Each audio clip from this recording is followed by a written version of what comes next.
Oi, gente! Trouxe a Thaís hoje para fazer esse GTV.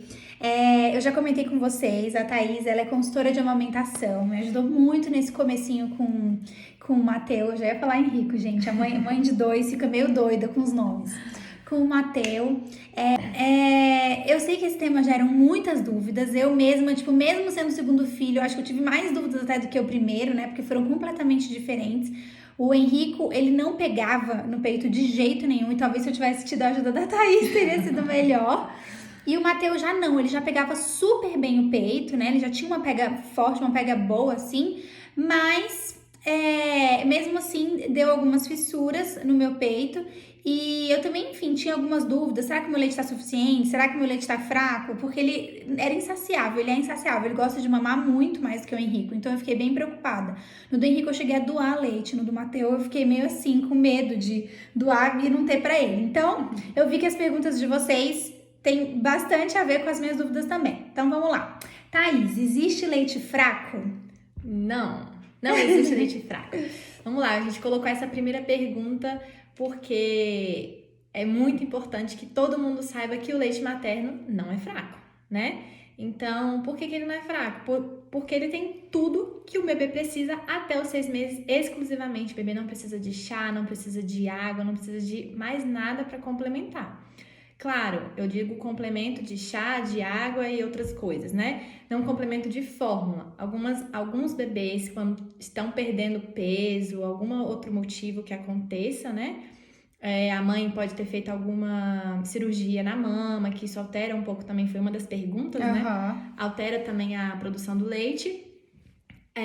O bebê talvez precise desse complemento, mas são alguns casos raros que devem ser acompanhados por profissionais capacitados para isso. Então, gente, não existe leite fraco. Por mais que às vezes chegue aquela tia que chega em casa e fala, seu leite tá suficiente, não. Exatamente. Tá fraco, tem que comer pamonha, tem que comer canjica, tem que comer isso, tem que comer aquilo.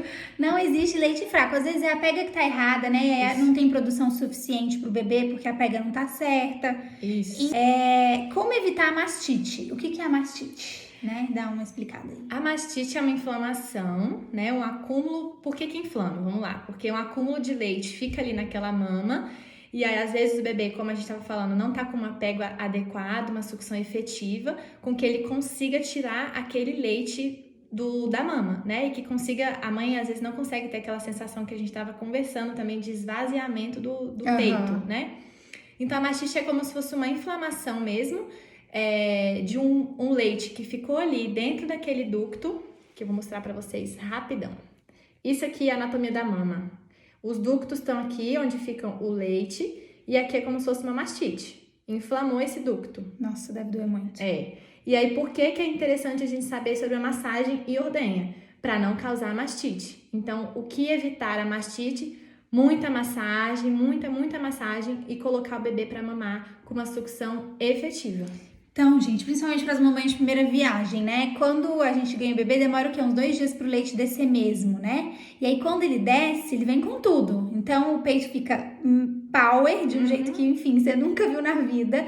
E aí, começam a dar, tipo, como falam? Umas pedrinhas. Então, tem que fazer muita massagem, né? Essa massagem é o ideal, sempre muita massagem antes de todas as mamadas do bebê. Tá? Principalmente nesses primeiros dias, como a Camila falou, que vem a descida do leite, aumenta muito a produção, e aí é que às vezes acontece de ter a mastite. Então, que a gente faça bastante massagem, coloca o bebê para mamar bastante, e isso vai ajudar bastante. Bomba elétrica ou manual? Qual que é a melhor? Tanto faz. As pessoas acham que a manual... Na verdade, a manual cansa um pouco, né? Porque você tem que ficar lá com a mão, como se fosse lá no botãozinho mesmo, apertando, e isso cansa um pouco. Mas o estímulo é o mesmo.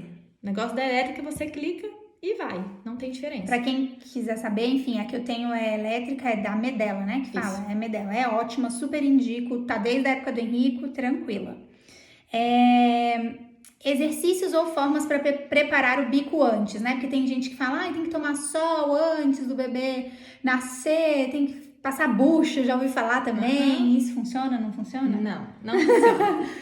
Hoje em dia não indica mais preparar a mama antes do bebê nascer, tá? Não tem mais isso. Por quê? Porque o passar bucha, antigamente as pessoas falavam, que você mantivesse aquele atrito, né, que fosse calejando o peito. E não é o que a gente quer, não é calejar.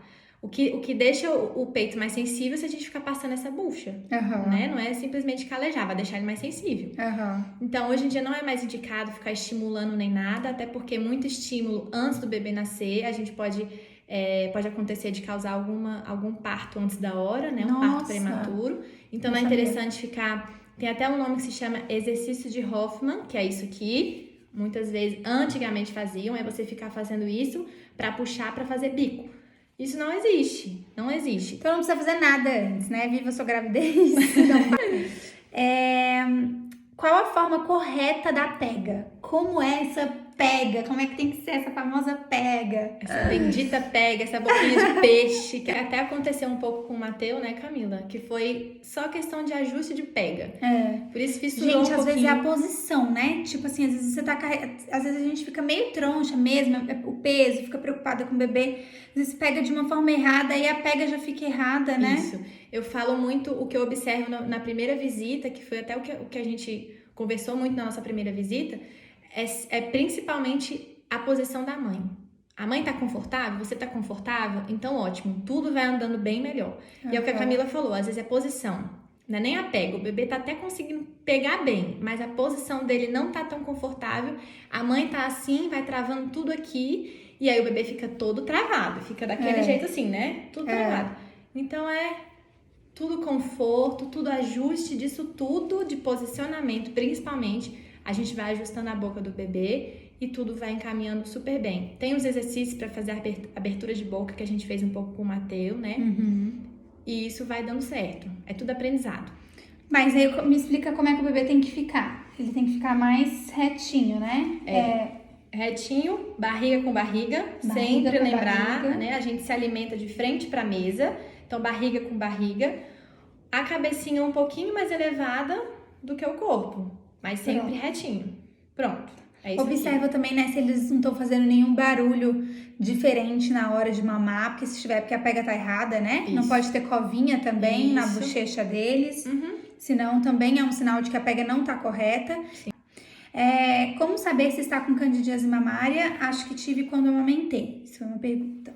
Vem muito da questão de usar concha e absorvente, ou o que usar, por que não usar, né? Porque pode sim ter proliferação de bactérias, se não for aquela concha, se não for lavada muito bem, esterilizada certinho. E o absorvente é a mesma coisa, se não trocar, ficar sempre úmido ali, pode sim acontecer, principalmente quando você tiver com fissura mamilar, que é uma porta de entrada para infecção, e aí com isso vai proliferando e tendo a candidíase. O que é a candidíase? É um fungo que aí tem esse contato com a mama, e aí as mulheres relatam muito que é como se fosse uma agulhada na mama. O bebê mama e você sente aquela dor fina. Nossa. E logo que sai também continua sentindo. Então, esses são sinais e sintomas de candidíase. O mamilo fica um pouquinho rosadinho, esbranquiçadinho.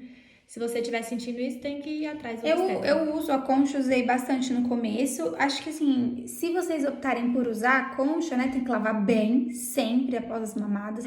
Esterilizar sempre, né, pra não, enfim, tentar não ter nenhum tipo de problema como esse, né? Mas é um risco mesmo que se corre. Como aumentar a produção de leite? Gente, essa pergunta de R$1 milhão, sem deixar o bebê o dia todo no peito. Eu também quero saber, porque o meu quer passar o dia inteiro no peito. Vamos lá. Produção do leite é sucção, é estímulo, né? Então, se o bebê tá ficando muito tempo no peito, tem que observar o que é. O Matheus tá passando por esse momento de muitos gases, né? E que às vezes a Camila tava até achando que não era o leite dela, que talvez não estava sendo suficiente e tudo mais.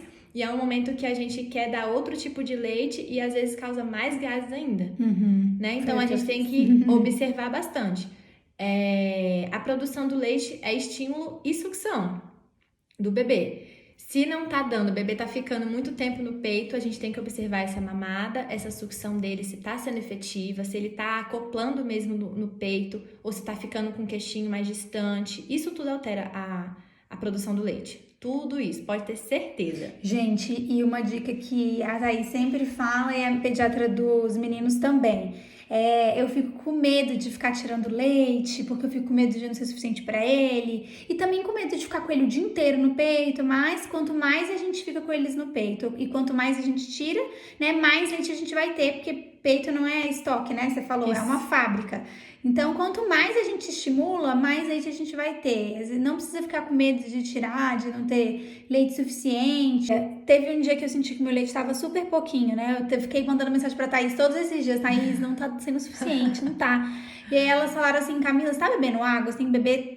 Teve até uma amiga minha que falou assim, Camila, será que não é porque quando você vai trabalhar e você fica 1 hora no ateliê, que seja 1 hora, 2 horas, você não tá bebendo água lá? E eu falei, gente, é isso. Porque quando eu tô em casa, eu bebo água, mas quando eu saio pra resolver alguma coisa na correria, eu não bebo. Tem que beber pelo menos 3 litros, né, por dia. Sim. Então é muito importante beber água.